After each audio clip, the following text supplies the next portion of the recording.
Hey, this is Dr. Lou, and today we're making spicy sausage and fig tortelloni with walnut sage butter.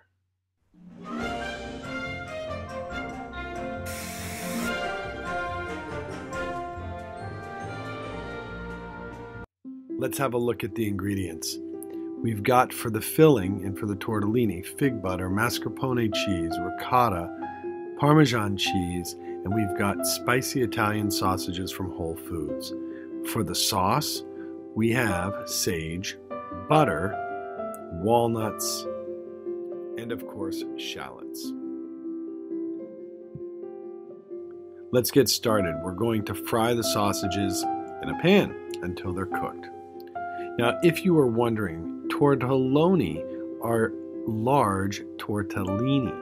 Tortelloni are around 5 grams technically, and tortellini are around 2, just in case you thought there was a typo. The sausages have been cooked, they've been allowed to cool a little bit, and now I'm just slicing them up into little chunks to make life in the food processor a little bit easy. Is it necessary? Probably not, but it works real well, and I think it speeds things up. There's the sausage in the food processor. We're going to add the other ingredients and make a paste. In goes the mascarpone.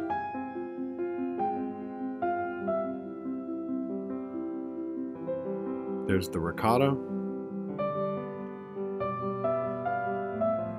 Parmesan. And the fig butter. That fig butter is from Trader Joe's and it works amazingly well. Anytime I can cut corners without compromising the taste, I will do it, especially on a recipe like this where the making of the tortelloni is fairly labor intensive, albeit fairly easy. It's easier to deal with fig butter from a jar that tastes really good than it is to deal with actual figs. There you have it. There's the paste. It's all been blended together.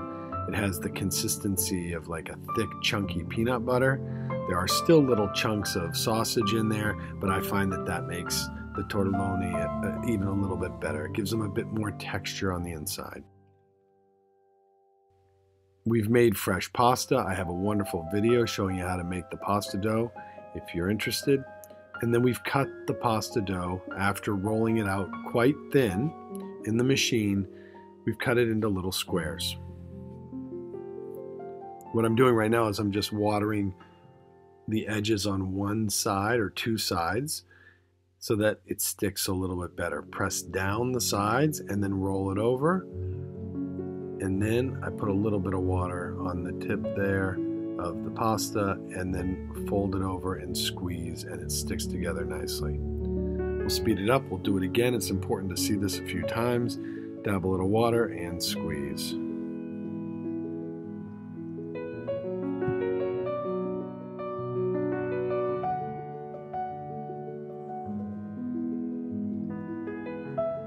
Just like that. It's a piece of cake. Once you get in the rhythm, it makes it really, really easy. It gets a lot easier. So here's just a photo montage of the different steps. I'm watering it right there, and then it's been folded over, and then folded over again, and then those two wings are what attach to one another to form the tortelloni. You'll notice, and they may look a little weird sitting on the table, it's because I have them upside down. They sit better when they're upside down, so they may not look like your traditional tortellini that you're used to out of a package. Now it's real easy once you get started and you have the dough rolled out to knock out 100 of these in less than an hour. It's a great project to get kids involved in. It's really easy. Their fingers are just the right size for making these little guys. It's a whole lot of fun. Now the sauce is super easy and it's delicious. You melt some butter, you add some shallots, you cook it down for a little bit, and then you add some sage, some walnuts, and a little bit of sauce, and you're ready to rock and roll. I have not used salted butter here. I've used unsalted. That way I can modify things and manage things a whole lot more predictably.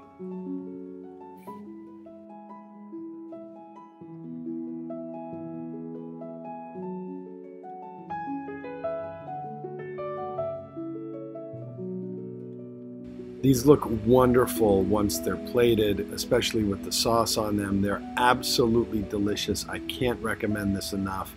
You will not be dissatisfied in any way, shape, or form. This is one of my favorite recipes. It's a crowd pleaser. It's a family pleaser. Absolutely